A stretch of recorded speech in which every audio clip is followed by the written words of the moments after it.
Mes chers frères et sœurs, Assalamu alaikum wa rahmatullahi wa barakatuh. Aujourd'hui, nous allons aborder un sujet qui touche profondément les cœurs. Un sujet qui ne concerne pas seulement une terre ou un peuple, mais l'histoire de l'humanité entière. La Palestine en route vers la victoire. Une question brûlante, à laquelle nous allons tenter d'apporter un éclairage à travers la sagesse du Coran et la réflexion d'un grand savant, le docteur Zakir Naik, en dialogue avec un jeune musulman avide de comprendre et de cheminer vers la vérité. Avant de plonger dans cette discussion, permettez-moi de vous souhaiter la bienvenue. Si vous aimez les échanges sincères, les débats respectueux et la recherche de sens, je vous invite à vous abonner à cette chaîne Lumière de la vérité, à aimer et à partager cette vidéo pour que ce message touche davantage de cœurs. Et surtout, laissez vos impressions dans les commentaires. Vos réflexions enrichissent ce dialogue. Restez bien avec nous jusqu'à la fin, car cette vidéo est conçue spécialement pour vous, et chaque instant de ce voyage portera une lumière nouvelle. Entrons maintenant dans cette scène. Imaginez une grande place publique, où des musulmans se rassemblent, certains assis, d'autres debout, attentifs. Au milieu d'eux, deux personnages prennent la parole. Le docteur Zakir Naik, connu pour son érudition, et un jeune musulman que nous appellerons Youssef, curieux et désireux d'apprendre. Le ton est empreint de respect et d'amour pour la vérité. Assalamu alaikum wa rahmatullah, docteur. C'est un honneur de pouvoir échanger avec vous devant tant de frères et sœurs. J'ai une question qui m'habite depuis longtemps, et je pense qu'elle brûle dans le cœur de beaucoup ici. La Palestine, cette terre bénie mentionnée dans notre tradition, connaîtra-t-elle un jour la victoire? Et si oui, quels sont les signes que nous devons observer pour comprendre la promesse d'Allah? Wa alaykum assalam wa rahmatullahi wa barakatuh, cher Youssef. Ta question est profonde et elle traduit la douleur et l'espérance de toute une communauté. Avant de répondre, rappelons-nous toujours que notre vision doit être guidée par le Coran et la Sunna, car c'est là que résident la vérité et la lumière. La Palestine ou Al-Quds n'est pas une terre ordinaire. C'est une terre bénie par Allah. Dans la sourate Al-Isra, 17, Allah dit « Gloire et pureté à celui qui de nuit fit voyager son serviteur, le prophète Mohammed, de la mosquée sacrée, Al-Masjid al-Haram, à la mosquée la plus éloignée, Al-Masjid al-Aqsa, dont nous avons béni l'alentour. » Ce verset nous montre que cette terre est bénie par la volonté divine elle-même. Subhanallah. Donc, le lien spirituel entre nous et Al-Quds n'est pas seulement historique, il est inscrit dans le Coran. Mais, docteur, quand nous voyons les souffrances, les injustices et parfois le désespoir, certains se demandent « Où est la promesse d'Allah? Est-ce que nous, la communauté musulmane, avons failli ?»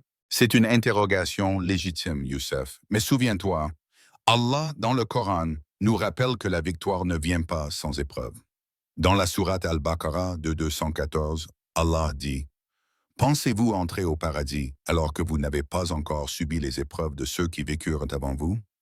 Ils furent touchés par la misère et la maladie et secoués jusqu'à ce que le messager et ceux qui avaient cru avec lui disent « Quand viendra donc le secours d'Allah? Or, le secours d'Allah est sûrement proche. » Tu vois, la souffrance du peuple palestinien n'est pas un signe d'abandon, mais plutôt une épreuve, un rappel à la Ummah entière. La promesse d'Allah est claire, après la patience vient de la victoire. Allahu Akbar. Mais alors, docteur, pouvons-nous considérer que ces souffrances sont un signe que la victoire est proche? Pas nécessairement dans l'immédiat, mon frère, car seul Allah connaît le temps exact. Mais il est certain que chaque injustice, chaque sacrifice des innocents, chaque larme versée rapproche la Ummah de cette promesse. Et n'oublions pas, la victoire n'est pas uniquement militaire ou politique. La véritable victoire commence dans les cœurs. Lorsque les musulmans reviennent sincèrement à leur foi, à l'adoration pure d'Allah, à l'unité et à la justice, alors Allah leur accorde la victoire. Cela signifie que la libération de la Palestine ne dépend pas seulement des armes ou des alliances, mais surtout de notre retour à Allah, à l'unité de la Ummah et à la justice dans nos propres vies. Exactement, Youssef. Le prophète dit « Allah élève par ce livre des peuples et en abaisse d'autres » rapporté par Muslim. Si nous voulons voir la victoire, commençons par nous-mêmes, par nos foyers, par nos mosquées, par notre sincérité envers Allah. La Palestine est un miroir de l'état de notre communauté. Docteur, vos paroles touchent le cœur. Je comprends que notre responsabilité est immense. Mais certains jeunes se sentent impuissants car ils ne peuvent ni voyager, ni combattre, ni même aider matériellement. Que pouvez-vous leur dire pour qu'ils ne tombent pas dans le désespoir? C'est une question très importante, Youssef, et je veux que chacun ici l'entende bien. L'aide ne se limite pas à l'action physique. Le prophète a dit, « Quiconque voit un mal, qu'il le change par sa main. S'il ne peut pas, alors par sa langue. Et s'il ne peut pas, alors par son cœur, et c'est le degré le plus faible de la foi. » Rapporté par Muslim. Alors, chaque musulman a un rôle. Si tu ne peux pas agir directement, tu peux prier sincèrement pour eux, tu peux sensibiliser autour de toi, tu peux soutenir par la parole, par l'éducation, par la charité. Ne sous-estime jamais la puissance de la doua, car c'est une arme du croyant, et Allah répond à ceux qui l'invoquent avec sincérité. Vous me rappelez, docteur, ce verset de la sourate Al-Ghafir 40-60, où Allah dit « Invoquez-moi, je vous répondrai ». C'est un rappel puissant que notre lien direct avec Allah est la plus grande force. Exactement, Youssef. Et souviens-toi que la Palestine est un test, non seulement pour ceux qui y vivent, mais pour toute la Oumma. Elle révèle qui reste ferme, qui soutient la vérité et qui détourne le regard. Docteur, j'aimerais aller plus loin dans cette réflexion. Vous avez parlé de la patience et de la foi comme des conditions de la victoire. Mais certains se demandent, y a-t-il des signes clairs mentionnés dans le Coran ou dans les paroles du prophète qui indiquent qu'Allah soutiendra le peuple opprimé et lui rendra justice? Oui, Youssef, il existe des signes qui rappellent la promesse d'Allah. Allah nous dit dans la sourate An-Nur 24-55, « Allah a promis à ceux d'entre vous qui croient et accomplissent de bonnes œuvres qu'il leur donnera la succession sur terre, comme il l'a donné à ceux qui les ont précédés. Il raffermira pour eux leur religion qu'il a agréée pour eux et leur donnera en échange la sécurité après leur peur. » Ce verset est une garantie divine, mais il a des conditions. La foi sincère, les bonnes œuvres et la constance dans l'adoration. Si ces conditions sont remplies, Allah accorde le pouvoir et la sécurité. C'est là que réside le véritable signe. La promesse d'Allah est infaillible, mais elle dépend de notre engagement. Subhanallah, c'est donc un contrat spirituel entre nous et Allah. Mais parfois, docteur, nous voyons des injustices durer des décennies. Pourquoi la victoire ne vient-elle pas plus tôt, alors que tant d'innocents souffrent? C'est une question qui trouble de nombreux croyants. Mais rappelle-toi, Youssef, Allah nous enseigne dans la sourate Al-Imran 340. Si une blessure vous atteint, pareille blessure a atteint aussi les autres. Ainsi faisons-nous alterner les jours bons et mauvais parmi les gens, afin qu'Allah distingue ceux qui ont cru et qu'il prenne parmi vous des martyrs. Cela signifie que l'histoire humaine est faite de cycles.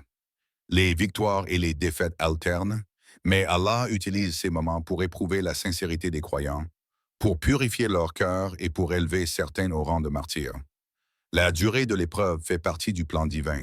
Cela me rappelle l'histoire des prophètes, docteur. Par exemple, le peuple de Moïse alayhi salam a souffert longtemps sous l'oppression de Pharaon avant que la délivrance ne vienne. Exactement, Youssef, et cette histoire est racontée en détail dans le Coran, notamment dans la sourate Al-Qasas 25-6. Mais nous voulions favoriser ceux qui étaient opprimés sur terre, en faire des dirigeants et en faire les héritiers, et leur donner une place solide sur terre, et montrer à Pharaon, à Haman et à leurs soldats ce dont ils avaient peur. Tu vois, l'oppression n'est pas un oubli d'Allah, elle est parfois le prélude à une élévation. C'est une règle universelle. Allah fait triompher les opprimés tôt ou tard. Docteur, ce parallèle est puissant, mais je sens que beaucoup de jeunes, aujourd'hui, se demandaient « Que pouvons-nous apprendre de l'histoire de la Palestine elle-même? Y a-t-il des leçons dans son passé qui éclairent son avenir ?» Très bonne question. La Palestine a toujours été un lieu où la foi est testée. Souviens-toi, c'est là que Daoud alayhi salam a affronté Jalut, Goliath. Allah raconte dans la sourate Al-Baqarah 2:251, ils les mirent en déroute par la permission d'Allah. Et Daoud tua Jalut, et Allah lui donna la royauté et la sagesse et lui enseigna ce qu'il voulut. Cette victoire n'était pas celle d'un peuple puissant, mais celle d'un jeune croyant, armé de foi et de courage. L'histoire de Daoud alayhi salam en Palestine nous enseigne que la victoire ne dépend pas du nombre ou des moyens matériels, mais de la confiance en Allah. Subhanallah. Donc même si nous nous sentons faibles face aux superpuissances, Allah peut donner la victoire à ceux qui s'accrochent à lui. Exactement. C'est pourquoi il est dangereux de réduire la question de la Palestine à un simple calcul politique ou militaire. La dimension spirituelle est centrale, et il y a une autre leçon de l'histoire. Chaque fois que les musulmans étaient unis dans la foi, ils ont protégé Al-Quds. Mais chaque fois qu'ils se sont divisés, ils l'ont perdu. Docteur, cela veut dire que l'unité de la Ummah est une condition incontournable.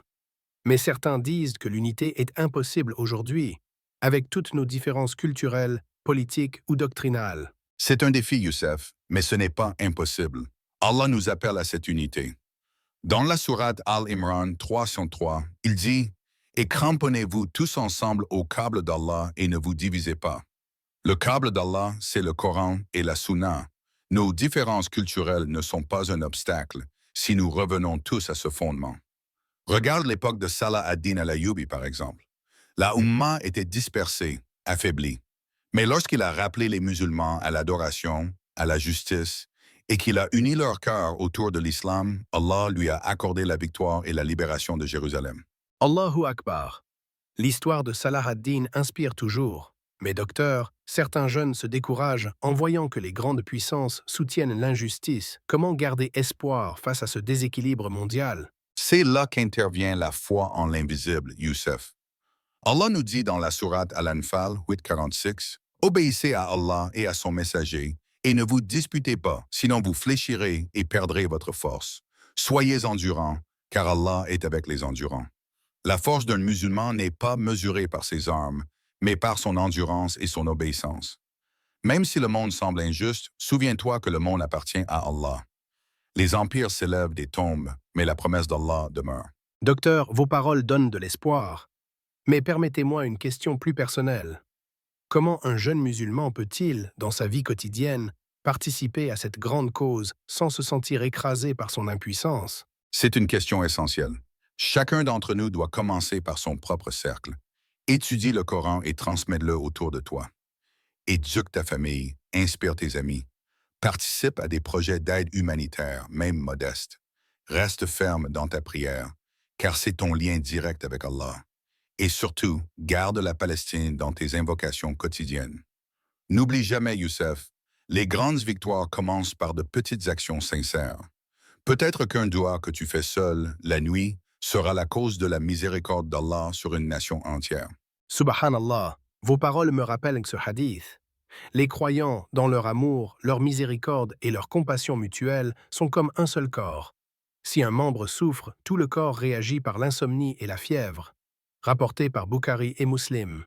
C'est exactement ce que je ressens lorsque je pense à la Palestine. Et c'est ce que nous devons tous ressentir, Youssef. Car cette compassion, cette douleur partagée, est le signe que la Ummah est encore vivante. Tant que ce sentiment existe, il y a de l'espoir. Mais il doit se transformer en action concrète, en foi renforcée et en engagement collectif. Docteur, je comprends mieux maintenant que la question de la victoire de la Palestine est d'abord spirituelle. C'est un miroir de notre État. Si nous nous relevons en tant que communauté, alors la Palestine se relèvera. Exactement, mon frère. Et cela commence par chaque cœur ici présent. Chaque croyant a un rôle à jouer. La Palestine n'est pas seulement une terre à défendre, c'est une cause qui nous rappelle qui nous sommes et quel est notre devoir envers Allah et envers l'humanité. Mes chers frères et sœurs, nous venons d'écouter un échange riche, profond et empli de sagesse entre le docteur Zakir Naïk et le jeune Youssef. Leurs paroles ne sont pas de simples réflexions intellectuelles, elles sont le reflet d'une quête spirituelle commune, ancrée dans le Coran et dans l'histoire de notre communauté. Au fil de cette discussion, plusieurs vérités se sont imposées à nous. La première est que la Palestine n'est pas une terre comme les autres. Elle est bénie par Allah, mentionnée explicitement dans le Coran, liée à l'histoire des prophètes et témoin du voyage nocturne du prophète Mohammed sallallahu alayhi wa sallam.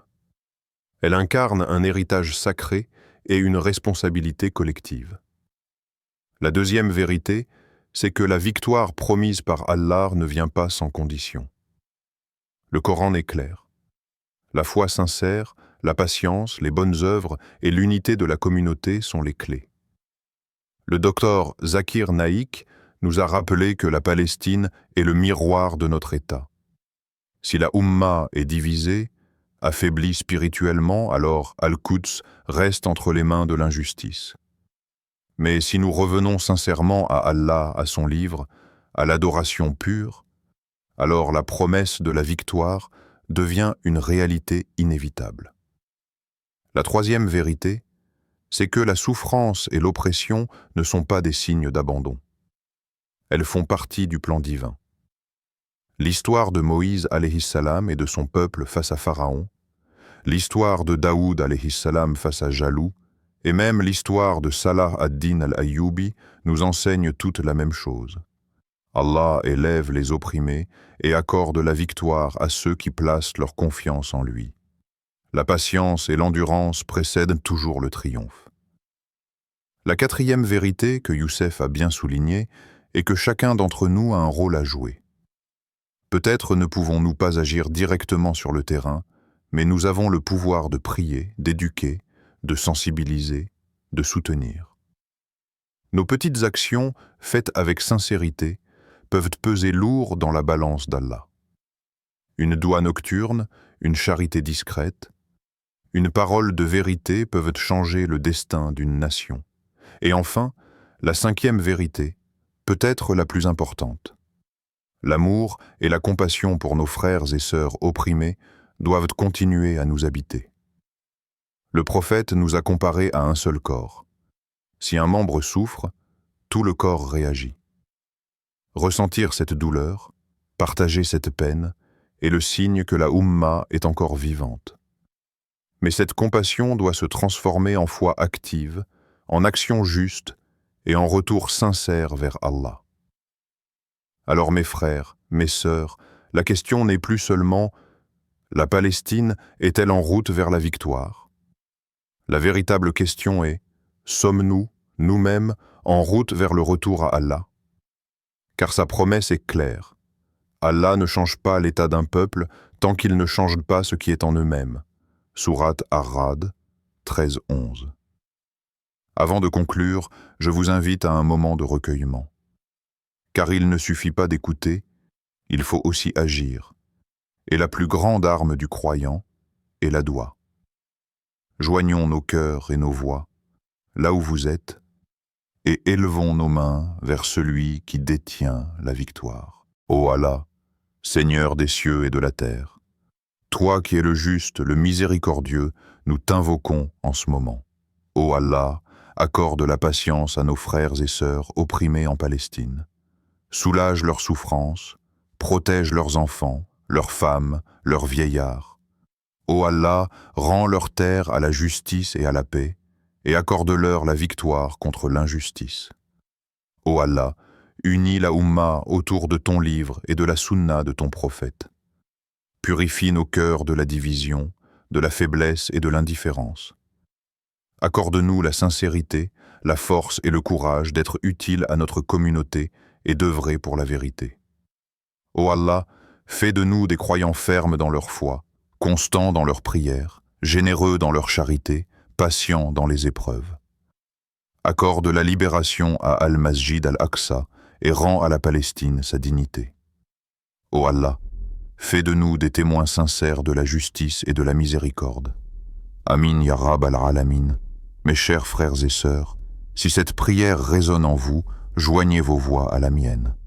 Répétez ce amin de tout votre cœur, car Allah entend les invocations des sincères. Et si ce message vous a touché, je vous invite à vous abonner à cette chaîne Lumière de la Vérité, à aimer, à partager et à écrire vos réflexions en commentaire. Chaque geste compte, chaque mot peut éveiller une conscience. Restez avec nous dans cette quête de vérité, d'amour, de justice et de lumière. Car ensemble, unis dans la foi, nous marchons vers la promesse d'Allah.